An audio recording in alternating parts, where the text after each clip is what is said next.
Saludos amigos, gracias por estar de nuevo con nosotros en su programa estelar de la semana A Rajatabla, Peña de la Democracia en la República Dominicana. Gracias por sintonizarnos en cualquier lugar donde ustedes se encuentren a través de Teleradio América para todo el mundo con todas sus disponibilidades tecnológicas. Super TV 55 en Santiago, primer Santiago de América para todo el mundo. Y el emprendimiento muy novedoso Canalda TV en las redes para todo el mundo también. Además ustedes pueden sintonizarnos en las redes de los diferentes canales que le he presentado, lo mismo que en la YouTube de este programa A Rajatabla. Muchas gracias por estar con nosotros. Hoy cambiamos rápidamente el formato del programa porque vamos a hablar de economía, de sociología, de política. Vamos a actualizarlos a ustedes con uno de los exponentes en la comunicación de mayor calidad en materia económica, en materia de análisis internacional, en sociología y en política. Obviamente lo vamos a cuidar en algunos de esos aspectos porque se trata de un servidor también diplomático. De manera que estamos con Julio Ortega Tous. Yo el comentario que siempre hago al comienzo del programa, lo voy a reducir diciéndole a Julio que portales que promueven la economía a nivel mundial como Bloomberg hicieron una encuesta entre los CEO de las principales empresas del mundo, señalando cuáles son las situaciones que confrontan a 10 años y a este año. Y señalan que a 10 años ellos ven todavía pérdidas en sus operaciones.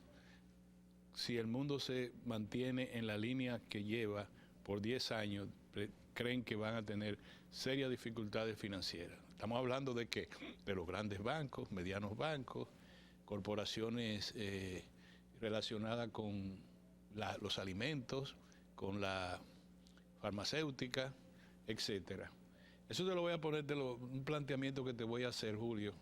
A partir de eso, y en el año te voy a decir cuáles son también las perspectivas que tienen los CEOs. De lo que te hablo, el 40% fue que respondió de esa manera. De manera que el 60% todavía cree que es recuperable la situación. Yo rápidamente, al saludarte, quisiera que tú me dieras un panorama de lo que en la economía ustedes llaman el sector externo. Vamos a venir de afuera hacia adentro. Bueno, muchas gracias por la invitación, ante todo. Complacido de estar contigo aquí de tantos años compartiendo en otros espacios en el equipo mediático ¿no? Y en Ser TV. Ser TV, sí. Que lo dirigía nuestro amigo El Caballo desde esa época, hace más de 10 años. Sí, claro que sí.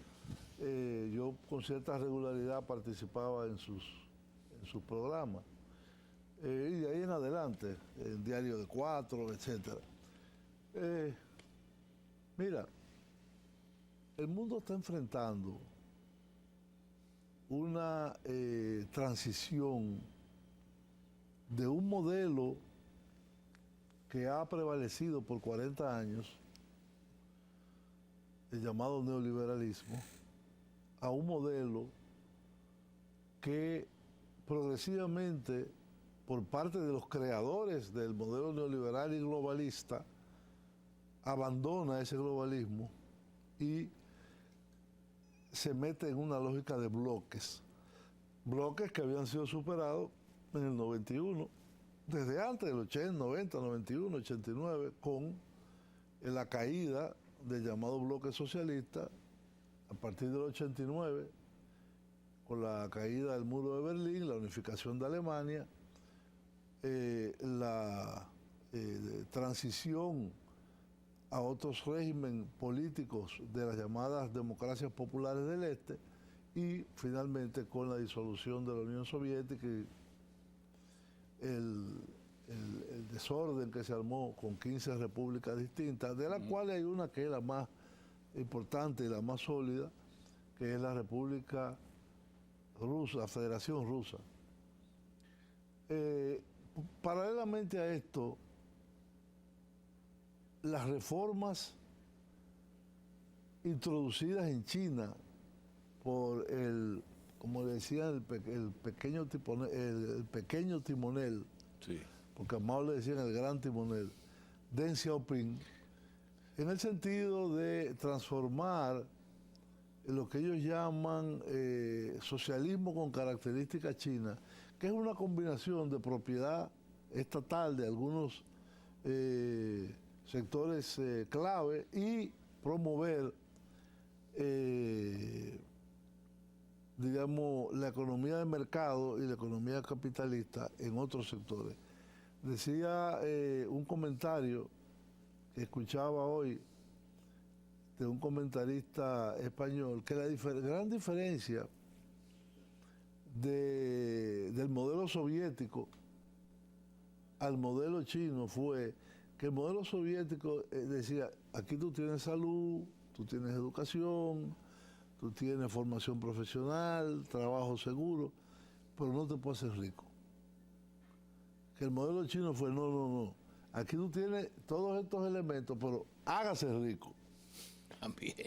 Y China hoy tiene una de las grandes concentraciones de multimillonarios. Estamos hablando de un país que de 1989-90 pasó de ser un país que representaba el 2% del PIB mundial a un país que hoy se acerca al 18-20% y que supera a los Estados Unidos.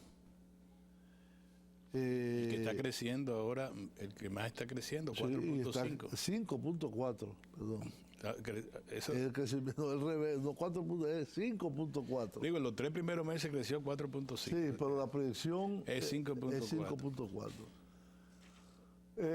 Que es la más alta del mundo. Sí, dice un analista, un geopolítico, político, académico de mucha altura, mexicano, que yo sigo mucho, que se llama Alfredo Jalife. No sé si tú lo has visto. Lo he visto por ti. Yo lo comparto, los análisis. Sí. Un tipo, diría, un conocimiento enciclopédico prácticamente, que la transformación que ha sufrido China desde las reformas de mercado de Deng Xiaoping hasta hoy han llevado a una transformación tal que los Estados Unidos tenían en el año 1945, cuando termina la Segunda Guerra Mundial y se crean las bases del mundo contemporáneo, el 50% del PIB mundial. El 50 tenía los Estados Unidos. En el año 1989-90, cuando comienza el ascenso de China, tenía el 21%, ya había bajado a menos de la mitad. Y en el año 71 había sucedido algo que estamos viendo la consecuencia hoy, que es el abandono del patrón oro, que era la base del acuerdo de Bretton Woods, sobre el que se fundó el sistema monetario y bancario internacional por parte del presidente Richard Nixon ante la reducción gigantesca de la reserva norteamericana de oro. Porque se supone que si tú tienes la paridad se fijó, un $35 es una onza de oro. Y si tú vas con $35 a la ventanilla de la Reserva Federal, te tienen que dar tu onza de oro. Sí. De hecho, ante la no aplicación de esa situación y los problemas monetarios que confrontaba en aquel momento la República Francesa en los años 60, el presidente Charles de Gaulle exigía que el patrón oro se cumpliera más estrictamente. Ya comenzaba a tener dificultades a mediados de los 60. De Gaulle hizo algo que realmente impactó al mundo en aquel momento. Recogió miles de millones de dólares en papeleta, lo puso en un barco y se lo mandó a la Reserva Federal para que le devolviera su oro. Deme mi oro. Sí. A 35 dólares la onza. Evidentemente eso fue un precursor de lo que pasó ya en el 71. Dice Jalife que hoy en día la economía norteamericana es el 15% del PIB mundial. El 15 nada más, del 50 Y al una 15. nueva información que salió en estos días es que solo el grupo de las 5 economías que se agrupan en los BRICS, Brasil, Rusia, India, China y Sudáfrica, de los cuales Sudáfrica representa muy poco porque tiene una presencia de África en el grupo, pero China, Brasil, Rusia, India, y Rusia también no es tanto en el tamaño, digamos, de la economía, le pasaron al G7. Al G7, Al grupo de los 7. ¿con qué porcentaje de la economía? 31.5 tiene los BRICS y el G7 tiene 30%. Ya le pasaron. Y estamos hablando de las 7 economías occidentales de mayor. Estados Unidos, Canadá, Francia, Alemania y Japón. Sí. Evidentemente, dentro del bloque occidental hay otras que no son esas, hasta Corea, Australia, las otras de la Unión Europea, pero eso son pequeñas. Bueno. Son relativamente pequeñas. Sí, el mundo de hoy, el sector externo, como tú dices, está afectado por un rebalanceo, como hablaba antes, ¿te acuerdas de Codetel? Sí. Que hablaba del rebalanceo tarifario. Bueno, este sí. es un rebalanceo de influencias. Por ejemplo, China es el gran financiador del mundo.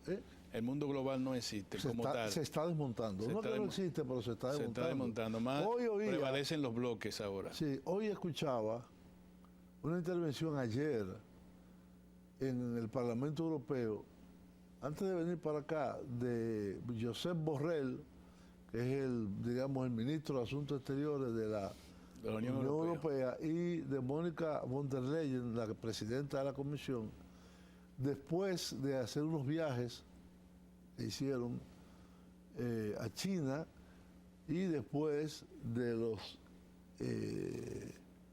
los evidentes efectos del papel cada vez más preponderante de China, no solamente la economía ya, sino la política internacional. Por ejemplo, China es quien sienta en una misma mesa y digamos, logra un acuerdo de restablecimiento de relaciones y de paz entre Arabia Saudita e Irán. Que se parecía imposible. Parecía imposible. Sí. Parecía imposible. China es quien presenta un plan de paz para Ucrania.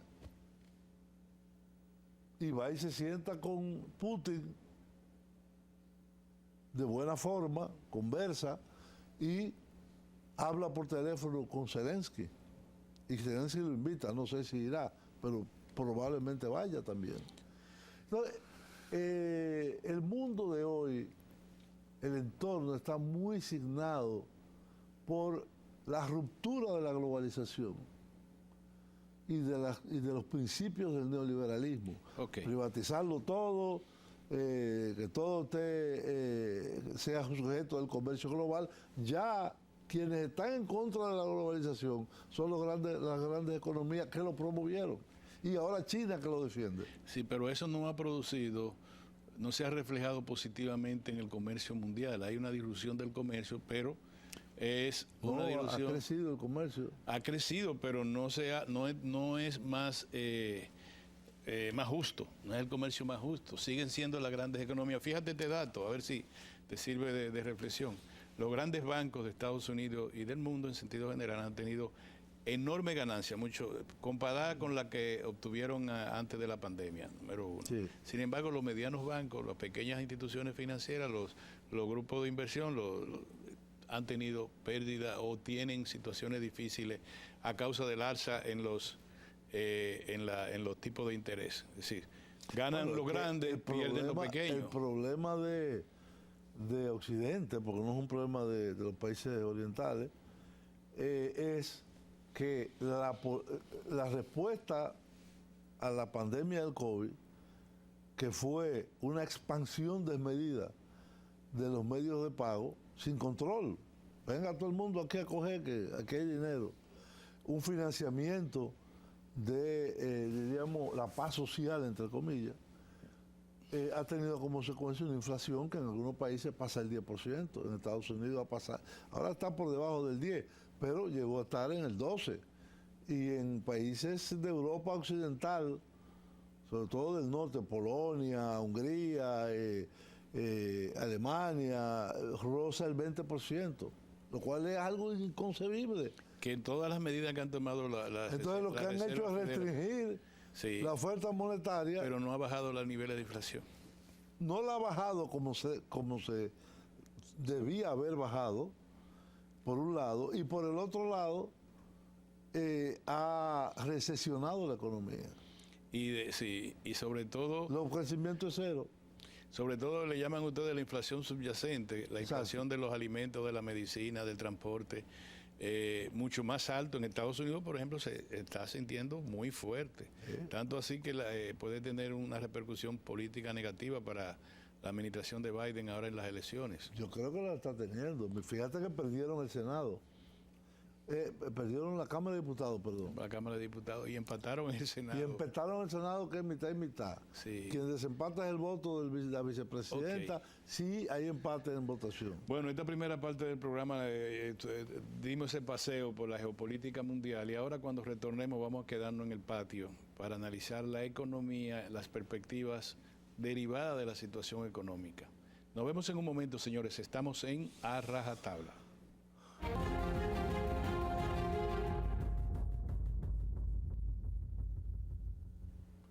Muy bien, como siempre, mis amigos y mis amigas, le damos nuestros más cordiales saludos a las 14 provincias del Cibao que siempre nos distinguen con esta audiencia preeminente y predominante hacia Rajatabla. Lo mismo a nuestros amigos de la región sur, desde San Cristóbal hasta Pedernales por el lado de abajo. ¿Cómo se llama? Jimaní en el medio y Montecristi en la parte alta. Y a nuestros amigos del corredor turístico del este.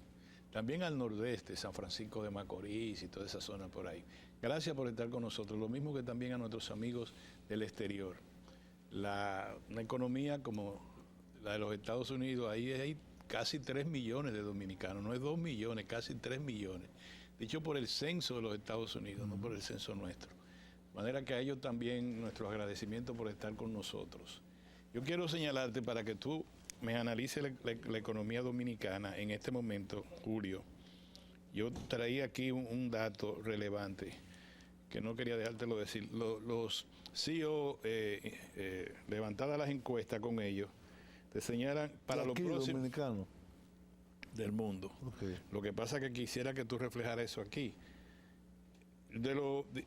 Para los próximos 5 años, en medio de este entorno desafiante, etcétera, en los próximos 12 meses, dicen ellos, los mayores retos que visualizan los presidentes de las empresas son la inflación, un 65% cree que es un problema, la volatilidad macroeconómica, el 50% lo veo, los conflictos geopolíticos, un 35%, el cambio climático, un 18%, la inequidad social, un 15%, los ciberriesgos, un 12%, y los riesgos de la salud, un 12%. Fíjate que lo que a nosotros tanto nos gusta hablar de los ciberriesgos y eso, y la inequidad social, no son tanto de la preocupación de los grandes CEOs. ¿Cómo va a ser de la preocupación de ellos? Si ellos viven como príncipes, pero debería ser invertido. Sí, ¿verdad? Sí. La relación de esos criterios, de esa problemática con relación a la acción pública. La inflación es la preocación más elevada de los grandes presidentes. Yo creo que también debe ser de la población, porque la inflación es el impuesto más injusto y más regresivo que existe. Para ponerlo en términos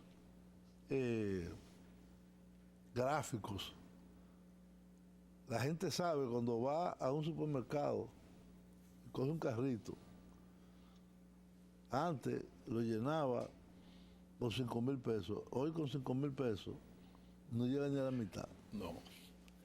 Y eso quiere decir que el rubro, porque inflación en general es un concepto vacío. Etéreo, sí. Sí, pero alimentos, bebidas y tabaco, que es como se mide en las cuentas nacionales, el aumento de alimentos, bebidas y tabaco es uno de los componentes más duros que afectan la economía de las personas y de las familias. Sin embargo, el Banco Central parece que va a cumplir con la meta del 4 más 1 menos 1, o sea, en torno... 3 más o menos 1. No es 3, es 4. Ah, lo subió a 4 ahora. Es 4. 4 más Sí, 1. puede ser 5 o puede ser, sí, puede ser vamos 3. a decir como pero ustedes... era 3. Sí, no, ya no. En torno, dicen, al 4 y entre el 4 y el 5%. Entonces, parece que antes de que termine este semestre... Eso se me parece a mí a las previsiones meteorológicas aquí. Un 50% de que llueva y un 50% de que no llueva. Pero entonces, ¿qué es lo que va a llover o no va a llover? Sí, ya no son precisos. Y el Banco Central ha dicho que al final de este semestre... No, yo vi que en la última, el trimestre, ya terminó el trimestre, sí. El trimestre, enero-marzo, creo que terminó en 5.9, anualizada. Sí. Anualizada, es decir, vamos a decir menos de 6. El problema es cuánto es el rubro de alimentos, bebidas y tabaco, transporte, que son los que más afectan a la economía popular. ¿Tú crees que el endeudamiento está en una fase de peligro? ¿Tú consideras que todavía es manejable? ¿Tú consideras...? Porque ustedes los economistas tienen... Sí. Ustedes tienen un problemita, los economistas, que son muy relativistas. Te dicen, no, en proporción al Producto Interno Bruto ha bajado. Pero que no es el PIB. Es que ese es un error de medición. Los organismos internacionales, comenzando con el Banco Mundial y el Fondo Monetario Internacional, que son los que han impuesto esa forma de medición del peso de la deuda de un país, lo hacen con relación al PIB. El PIB es la riqueza global del país. Eso te da más o menos un orden de magnitudes del tamaño de la deuda, pero no te da un orden de magnitudes del impacto en la finanza pública, porque debe ser el servicio de la deuda, no la deuda, el servicio, que es pago de intereses y amortización de capital, pero sobre todo el pago de intereses, que es el que más pesa con relación a los ingresos fiscales. Que eso es un 30%. Ese es el dato importante. Ese es un 30%. Ese es el dato importante, porque mira, tú puedes tener un PIB que crece mucho. Sí. Y eso te licúa la deuda. Pero tú puedes tener ese PIB creciendo, pero que no genera nuevas líneas de ingresos fiscales. Por ejemplo, todas las exenciones que hay aquí, de 250 a 300 mil millones, que son regalos que le hace el Estado a los empresarios. Una parte es al sector agropecuario, que nunca han pagado impuestos, así que quítale eso, quítale 100.000, quizás sean... No, hay una parte que es del ITEVIS, pero el ITEVIS tiene la característica que si tú por ejemplo, si los impuestos a los combustibles o el ITEVIS o IVA, que es como se llama, impuesto al valor añadido, tú se lo aplicas al arroz, es igual para el que tiene el ingreso mínimo que para el que tiene el ingreso máximo. En ese sentido es regresivo. Sí. Es muy regresivo. Por eso es que yo he insistido y lo hago públicamente en que nosotros debemos mirar un modelo que existe en Sudamérica, por ejemplo en Argentina, en Uruguay, en Europa Occidental, como en España, en Francia, en Italia, que es el IVA diferenciado. ¿Por qué tiene que pagar lo mismo un litro de aceite, que es esencial para para tú... Para cocer los alimentos. Para cocer los alimentos, para tú preparar la alimentación. Que lo que tú pagas por, qué sé yo... un litro de 18 años. Exacto, un litro de whisky. No puede ser. Sí. No puede ser, es decir, tiene que haber, y entonces por el otro lado está una masa enorme de productos exentos para el que sea.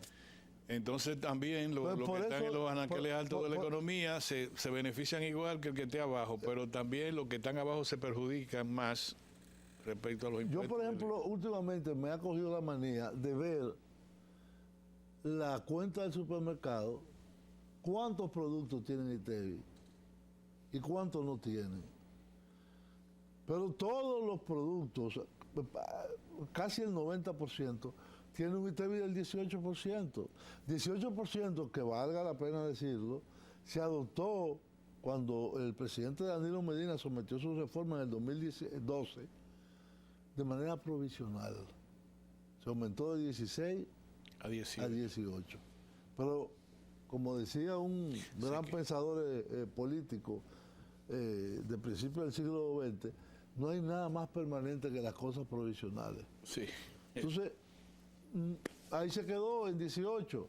Entonces, por eso es que yo digo, una reforma de fondo del sistema impositivo dominicano debe ser una reforma que reduzca los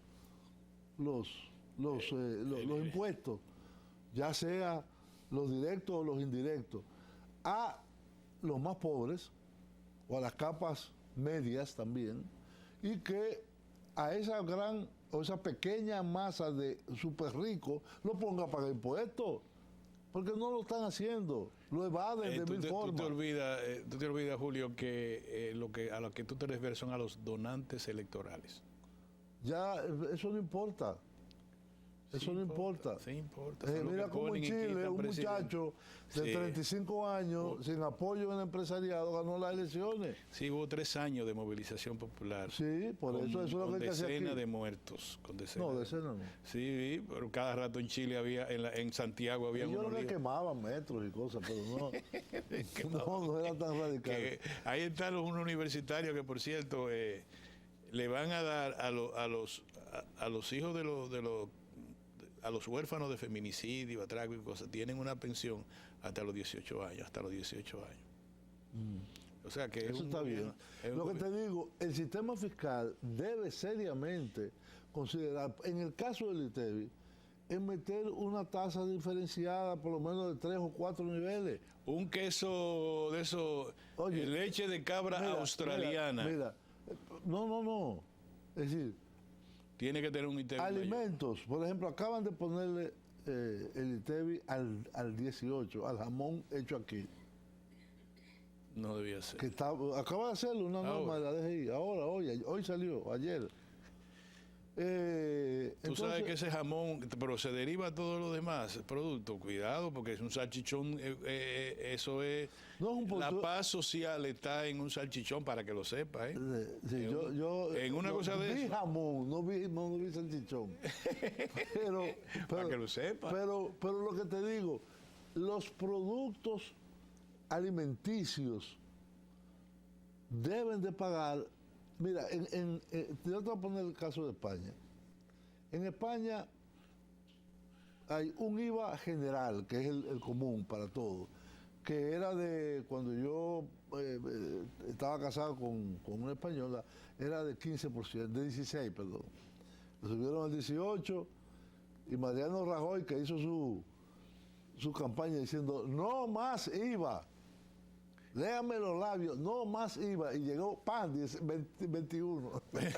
Sí, no más IVA, ahora va. Entonces, 21, que es el general. La mitad de eso, que es 10,5, es el IVA reducido, que se aplica a ciertos artículos. Por ejemplo, los uniformes de los muchachos no deberían de pagar un IVA ínfimo.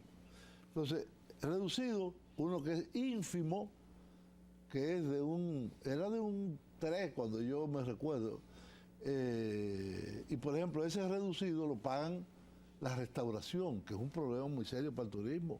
Aquí pagamos 28% de un restaurante de impuestos. Y es demasiado. Es una locura. Ah, no, que estos espaguetis me cuestan 1.000 pesos. Ah, pues está bien. Cuando viene la cuenta, 1.280. Sí. 28% más. Más el 10% de los... Exacto. Más el 10 que tú, Sí. por tradición, tienes también que dejarle al mesero. 2.000 pesos. Que está ahí incluida Sí, sí. en la cuenta. Entonces,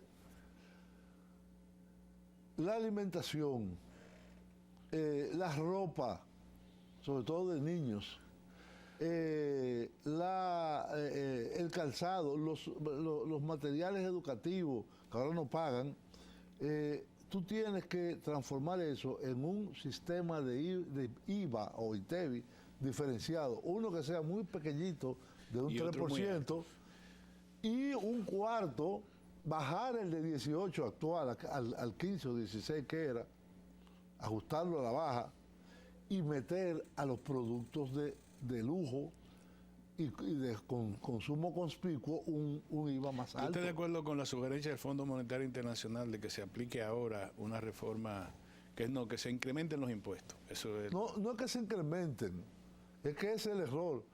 Yo lo que estoy de acuerdo es que se bajen a la inmensa mayoría, pero que se incrementen para quien debe de pagar y quien gana mucho. No va a pasar eso ahora por los donantes, te lo expliqué. Tú como que te estás haciendo chivo No, loco. yo no me hago el chivo loco, Pero tú yo sé sabes lo que estoy diciendo. Tú sabes Yo sé perfectamente lo que estoy los diciendo. donantes... No puede ser como lo dijo Warren Buffett. Warren Buffett, que es uno de los grandes multimillonarios americanos, que es un hombre muy sencillo, que dice, para mí es inconcebible que mi secretaria, que gana un sueldo de $60,000 al año, paga una proporción de su ingreso anual muchísimo más alto que yo. Que tiene tanto dinero. Y yo gano miles de millones de dólares y lo que pago es un 0.3. No puede ser. Sí, ahora, la ejecución del presupuesto global, ¿tú crees que se ha producido? Nosotros tenemos que tener una meta en términos fiscales, Sí. que es incrementar la presión fiscal imponiendo a las grandes fortunas. Por ejemplo, aquí no existe un impuesto a las grandes fortunas, no existe. Es que- Para nada, con lo que hay en todo el mundo. Petro lo acaba de meter en, Sí. en Es que las grandes Colombia. fortunas en términos líquidos no están en Nosotros el país. tenemos que llegar a la media latinoamericana de presión fiscal, que es 27%. No, 21. 27. Eso fue hace mucho que fue hace se mucho. pasó. 27. Pon tú que tú llegues, que tú te propongas incrementar en un periodo de gobierno de 4 años un 1% anual. 4%. Ah, no. Llevarlo de 14 a 18, por lo menos. Pero eso no se ha podido, de 14 a 18, que debería ser Por ya- falta de voluntad. Porque son gobiernos que son capturados, como Para le gusta nuestros amigos decir. televidentes decimos que presión fiscal es el porcentaje La cantidad de de impuestos. impuestos en proporción, ahí sí, al Producto Interno Bruto. Ahí sí. No al presupuesto, Ahí al sí. Producto Interno Bruto. Y ahora mismo están Por eso que te decía que la deuda, que tú me preguntabas de la Sí. deuda, no debe ser medida en términos de su volumen con relación al PIB, sino del flujo que de caja. representa el presupuesto. Exacto. El presupuesto, el flujo de caja. El flujo de caja que representa, es decir, cuánto tú pagas de tus ingresos fiscales. Sí, es lo mismo que en tu casa. en Y la tú casa- eso es el que tú tienes que controlar. Sí. Sin embargo, muchos de tus colegas se ufanan en decir la deuda se ha reducido notablemente de un 60 y tanto ¿cómo por que se ciento va a reducir? a un 59%. Gracias. Bueno. sí, ok. Vámonos a un cambio, señores. Vamos a ¿Cómo que retornar se a ha la última reducido? parte con el señor para aterrizar en algunos aspectos. Quise cuidarlo, pero hay que llevarlo otra vez para mar afuera. Nos vamos a ver en un momento. Allende los males.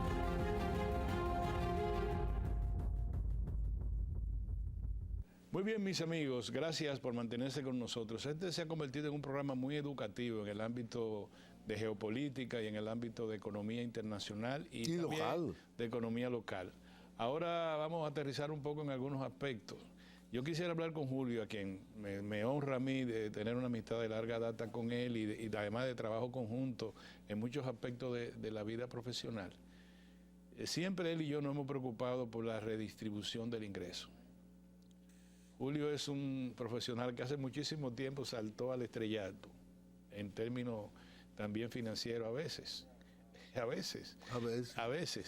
pero siempre ha mantenido esa sensibilidad en el discurso y en la praxis de su profesión. Siempre, toda la vida ha sido así, incluso ha habido que aguantarlo a veces.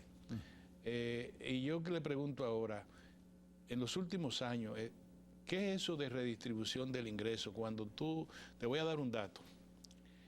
En las cárceles, al último día del año pasado, o sea, al 31 de diciembre del 2022, habían 26.830. 26.000 presos. Vamos a llamarlo como se le llama, porque aunque privados de libertad. Privados de libertad. De los cuales la sobrepoblación... Usted lo que un preso. Sí, preso, privado de libertad. O en condiciones de apremio corporal. Sí. Entonces, se estableció que hay más de 10.000 que la sobrepoblación carcelaria, la sobrepoblación carcelaria es de más de 10.000, porque las 42 cárceles que tiene el país solamente están aptas para recibir a 15.000 privados de libertad. Y hay 26.000. Número uno. Número dos, no hay colchoneta. Duermen en el suelo. Bueno, eso es el ejemplo de Bukele. No hay colchoneta, duermen en el suelo. Ni sábana. Y de esos 25.000, hay más de 5.000 que tienen enfermedades catastróficas, como diabetes. Hay más de 700, no le vamos a decir locos, sino con trastorno grave psiquiátrico. Y hay con sífilis, y hay con sífilis. Si te quieres te lo puedo decir exactamente cuánto hay. Pero tenemos una cárcel que le costó al país más de 1.000 millones de pesos. Y que se robaron mucho de eso. Sí. De dólares. De dólares. Esa cárcel fue con el dinero de Odebrecht. ¿Por eso está preso Jean Alain? Sí. Esa cárcel, que se llama cárcel de La Parra. Sí. Esa cárcel... Cabe 4.000. Sí. Esa cárcel está hecha... Está terminada. Sí, y se está... Y de hecho, las sugerencias que hizo el asesor penitenciario del Poder Ejecutivo, Roberto Santana, fueron adoptadas porque él dice que no se necesitaban 8 pabellones, que no se necesitaban 8 ¿cómo se llama? 8 capillas, que con una es suficiente para todo el conjunto, pero que sí se necesitaban otras cosas por ejemplo, 8 cocinas en vez de una. Entonces esas reformas que sugirió Roberto se hicieron, los constructores la hicieron, pero está sin no, tú sin sabes uso. Que un inmueble sin uso va a la ruina. A la ruina, total. Entonces, esa cantidad impresionante de dinero solo tiene un solo rol ahora mismo judicial, que es de cuerpo de delito. Porque dicen que los constructores manipularon, que corrupción, prevaricación, lo que sea, ahí está. Uno de los constructores, el jefe de la compañía, fue ministro de la presidencia de este gobierno. Yo te pregunto, ¿qué hacemos?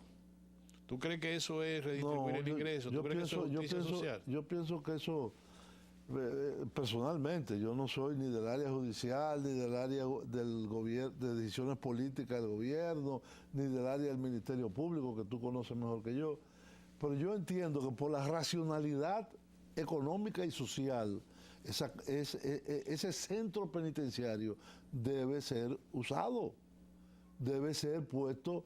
Yo creo que hasta las cámaras tiene.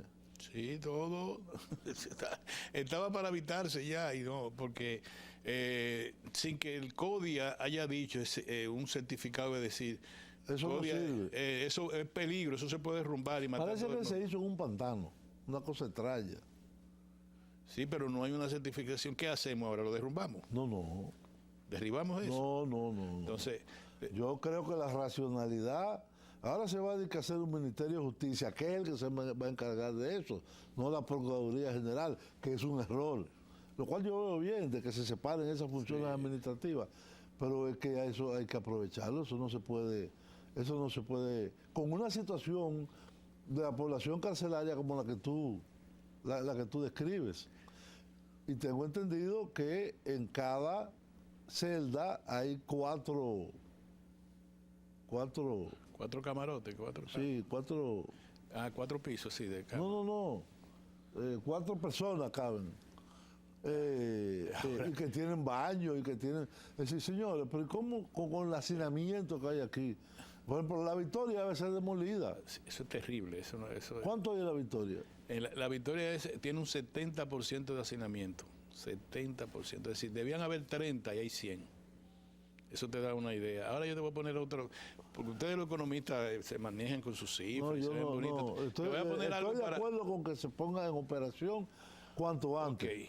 El director del Servicio Nacional de Salud, ante una situación dramática y escandalosa, la muerte de 35 Sí, neonatos, los niños. niños murieron antes de cumplir los 28 días de nacido. Eso, En la maternidad de los en la Minas. maternidad de los Minas, donde murieron más de 70 en los últimos 2 meses.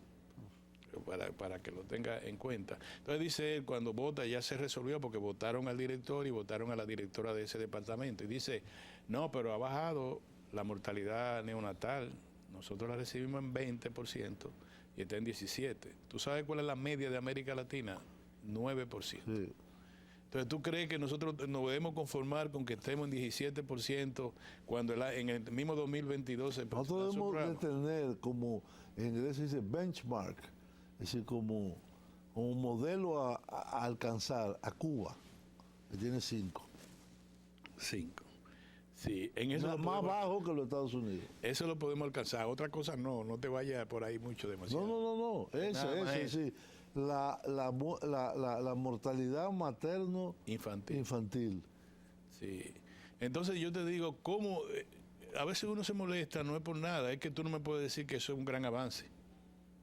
No, bajó, espérate, estaba en 20 y estamos en 17, supuestamente. No estamos tampoco en 17, no hay ninguna cifra.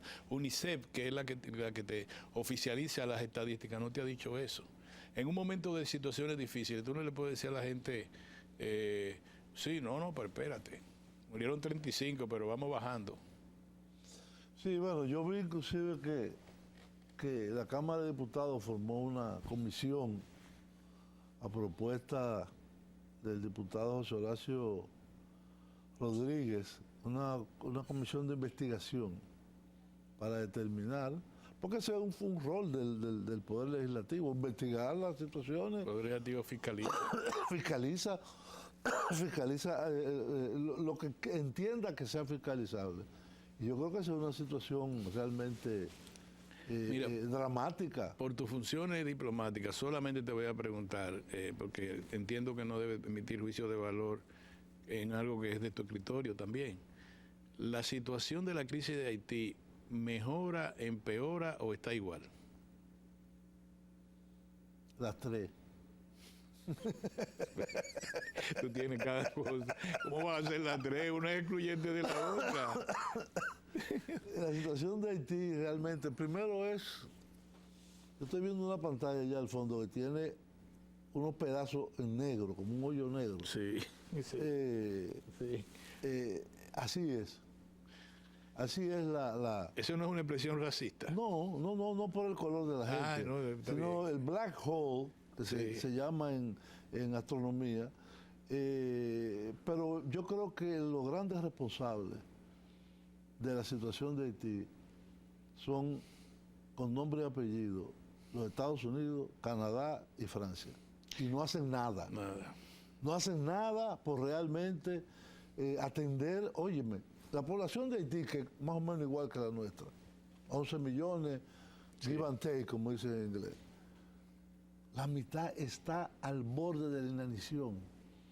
Sí. Que ahora tienen tienen una... Casi 5 millones. 5,5 millones de personas al borde de morir de hambre. Quiere decir dificultades para comer una comida diaria. No, yo que tengo relaciones allá, me dicen, no, la media de esa población en riesgo alimentario es de comen una vez cada 2 días.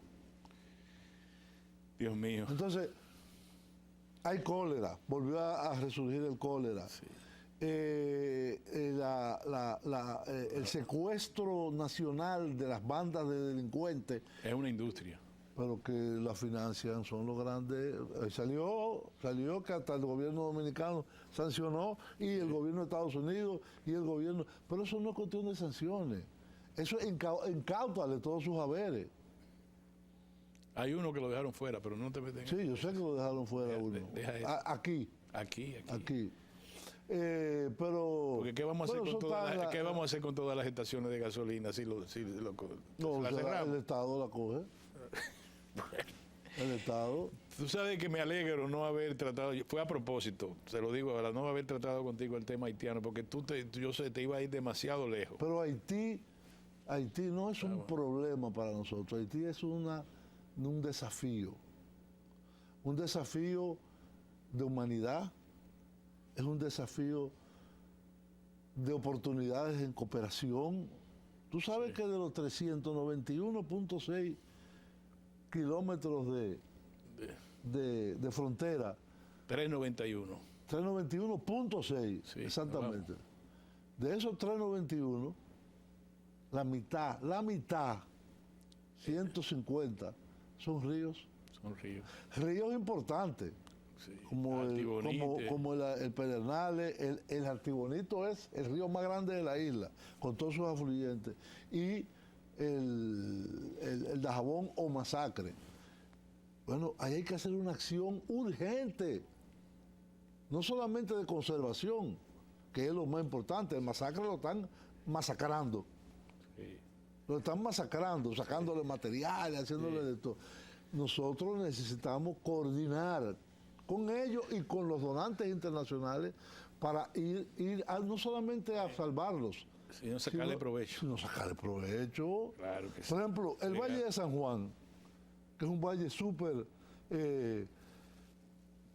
fértil, pero no tiene agua. Tiene poca agua. Entonces, podemos sacar casi 200 megavatios de electricidad para provecho de ambos países.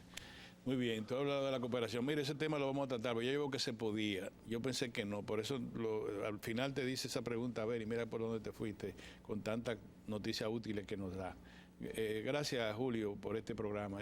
Tú sabes que yo deseaba este programa hace varias semanas, y tú de maldad no querías venir. No, ese día tenía una reunión, por cierto, de la comisión. De la comisión, sí, yo lo dije aquí.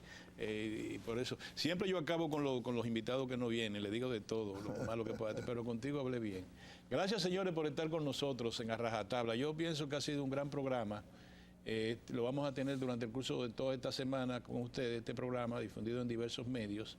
Y ojalá lo podamos repetir o Julio pueda volver en otra ocasión para hablar de Haití en lo que se pueda. Muchas gracias por estar con nosotros. Gracias, Julio. Gracias a ti, Julio Ortega Tos. Nos vemos, señores, la próxima semana en otro programa A Rajatabla. Hasta entonces, señores.